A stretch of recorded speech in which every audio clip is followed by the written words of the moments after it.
Today on Sports Central, we'll be going over a college football game preview and prediction on one of the big matchups coming up in the Big Ten in Week 9 of this 2020 season.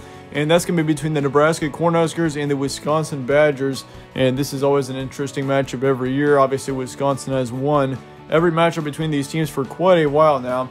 I think it's been since 2012 was the last time Nebraska won this matchup. But we're going to be going over a full college football game preview and prediction on this one here today, starting out with your team trends.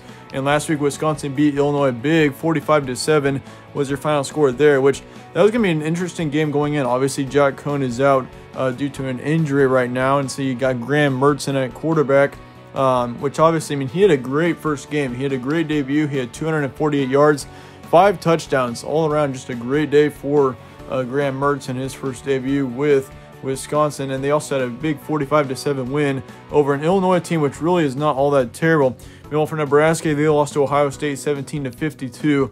And honestly, the first half, they actually hung around with the Buckeyes, but in the second half, Ohio State pulled away, and they ended up getting blown out by Ohio State. Once again, 17-52 was their final score there. As for the winning streaks of both these teams, Wisconsin obviously being 1-0 has a 1-game winning streak. Nebraska is 0-1 with a 1-game losing streak, and Wisconsin is ranked 9th in the nation going into this matchup. This game is going to be on Saturday, October 31st, 3:30 p.m. Eastern in Lincoln, Nebraska. So Nebraska will be your home team for this matchup. Spread currently says Wisconsin by 7.5. ESPN FPI also has Wisconsin pretty heavily, 92%, and the Vegas prediction has got Wisconsin by 16. 37-21 being the predicted final score. So Wisconsin is favored pretty heavily in this one. The spread actually does not have Wisconsin by a lot, though, which is kind of interesting considering the FPI is really heavy on the Wisconsin side. I mean, the spread by 7 is actually a lot lower than Nebraska's spread last week against Ohio State. I think that they were underdogs by 28 points against Ohio State. So yeah, for Wisconsin to only be a favorite by 7.5 could be a good sign. But then again, we've seen some interesting news coming out of Wisconsin so far this week, as Graham Mertz did test positive for COVID. So that could become a problem for Wisconsin moving forward, and we'll get into more about that in just a little bit. But here's your stat comparison for this game. And obviously, one game has been played by each of these teams, so the stat comparison doesn't have a whole lot of info yet, but Wisconsin does have obviously 45 points per game and 7 points allowed, 248 pass yards, 182 rush yards, and then 87 pass yards allowed, then 131 rush yards allowed. So all around, not too terrible of a game for Wisconsin at all, which certainly is good and a good way to start the season. I mean, their pass defense only allowed 87 yards to Illinois last week. That is a great stat there. They did allow 131 rush yards, but in the end, only 87 passing yards is a pretty important stat and a very impressive stat for that matter. As for Nebraska, they had 17 points per game, 52 points allowed per game. They got 160 pass yards, and that is based off of last week, 210 rush yards. Something that was pretty impressive about last week in the Huskers was how much they were able to rush on the powerful Ohio State defensive line and the Ohio State rush defense in general. I mean, they had 210 rush yards on the Ohio State defense, which is extremely impressive. I don't think we've seen 210 rush yards allowed out of Ohio State in quite a while, so that was a big achievement for Nebraska. But they only had 160 pass yards, so they were pretty rush heavy last week against Ohio State. But for yards allowed, they allowed 276 pass yards last week and 215 rush yards. So the rushing side, I mean, all around, this defense needs to improve a ton if they're going to be a champion of the Big Ten West. Obviously, Nebraska, I think, has got the talent. I mean, they've got the talent and the ability to possibly go out and win that Big Ten West. It's just like they've not been able to win on that talent is the problem of this team. I mean, once again, looking at the defense, they've got to improve their defense if they're even going to have a chance at making a run for it. But Wisconsin, I'd say, is probably your favorite right now, considering Minnesota did lose last week to Michigan. I'd say Wisconsin is probably your front runner to win that Big Ten West right now. I mean, Wisconsin all around just has been playing the better team, and considering how well they played against Illinois and how well Graham Mertz played, yeah, that is something that you do have to watch out for. Here's some key points for this one. Wisconsin quarterback Graham Mertz, once again, may be out for this game due to testing positive for COVID. And obviously, he does get tested again this week. And if he gets tested positive again for the second time in a row, he's actually out for 3 weeks. And that is kind of a bogus policy, I think, that the Big Ten set up. I mean, 3 weeks, that is a long time to be out for this virus. And I understand the virus is serious and everything, but Graham Mertz being out for 3 weeks, that's going to be extremely detrimental to Wisconsin if he is out. So you got to watch out for that. And honestly, I mean, if you're out for even a week, I feel like that should be fine. 1 to 2 weeks at max should be fine for a player to be out if they got tested positive. But 3 weeks is just, I mean, yeah, the Big Ten is really strict about this situation, and that could be a big problem for the Badgers. The Badgers just have to hope that they don't have Mertz out for 3 weeks, because if they do, that means they're having to go with their third string quarterback for the next 3 weeks. That is not going to be easy for this team at all.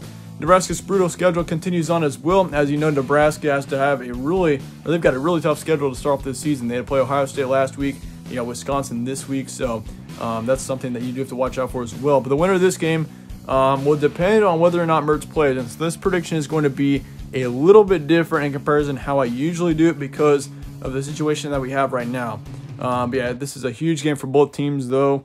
I mean, if you think about it, on the momentum side, this is an extremely important game for Wisconsin. Obviously, they had a blowout win to Illinois last week, and if they want to keep things going, and if they want to be a college football playoff team, you got to get a win here against Nebraska. And I think Wisconsin has got the talent and the ability to possibly beat Nebraska by a large margin. But once again, this is just a very important game. You got to get it done. And for Wisconsin being a team that has always been a team kind of looking or on the outside looking into the college football playoff, this could be the season for them if they can just get wins against these opponents. I mean, they got upset by Illinois last season, and obviously that was a huge motivator going into last week's game, I'm sure. But obviously, yeah, they just have to get it done in this game. And same thing for Nebraska. I mean, if you start off the season 0-2, that is not a good start. And for Nebraska being a team that has had a lot of trouble against Wisconsin in the past, this is also a big opportunity for them to get a win finally against Wisconsin. That being said, here's my prediction for this game. This is going to be a little bit different. Obviously, what I usually do is I give you guys a halftime prediction score, then a final prediction score. But today it's going to be a little bit different. This is going to totally depend on whether or not Graham Mertz is playing. I mean, because there's going to be a huge jump between the second string quarterback for Wisconsin and the third string quarterback. I mean, when you're in college, you usually don't expect to have to put in your third string quarterback, but that is a situation that we do have to consider here. And so, yeah, that being said, if Mertz is playing in this game, I've got Wisconsin winning this one by 11. Your final score would be 35-24. I think Wisconsin really would have no problem putting up points against this Nebraska defense, which obviously allowed 52 points to Ohio State last week. So I've got Wisconsin winning it if Graham Mertz is in. However, if Graham Mertz does have to sit out due to COVID, Nebraska is going to get a win here. I've got Nebraska winning it 27-24 in the case that we do see Graham Mertz out. And obviously, it's kind of crazy to think that a second-string quarterback in Graham Mertz can decide a football game pretty much. But it's a big factor here because obviously your third-string quarterback. Who even knows who your third-string quarterback is right now? And the thing is, though, there's a ton of uncertainty there, and it's just going to be a big problem if Mertz is out. So I've got Nebraska winning it if Graham Mertz does have to sit out here with a final score of 27-24. And we did see Nebraska. Let me remind you guys, we did see Nebraska last week in the first half. They played extremely well against Ohio State. They kept it close, and they actually led Ohio State for a part of that first half last week, and that was before getting blown out in the second half. But still, my point is Nebraska's got talent. They've got a lot of potential here. I think Nebraska being at home could get a win if Mertz is out. However, if Graham Mertz is in, I think this offense for Wisconsin will continue to roll, and they're going to get a win pretty easily with a final score of 35-24. But this is just one prediction in the case, once again, that we do see Mertz in or out. Once again, we will find out, I'm assuming, within the next couple of days, whether or not Graham Mertz will be in for this game or whether he's going to be out for 3 weeks. I just figured I'd give you guys this prediction early on in the week because that's when you guys like them. But nonetheless, yeah, that wraps up my prediction for this one. Let me know your thoughts in the comments below. Really interesting game here between both of these teams. But yeah, then again, thanks again for watching. If you enjoyed this preview, slap a like on it, subscribe as well. Really helps out the channel. I'd really appreciate that. But as always, thanks again for watching. Stay tuned for more from All Sports Central, and I will see you later.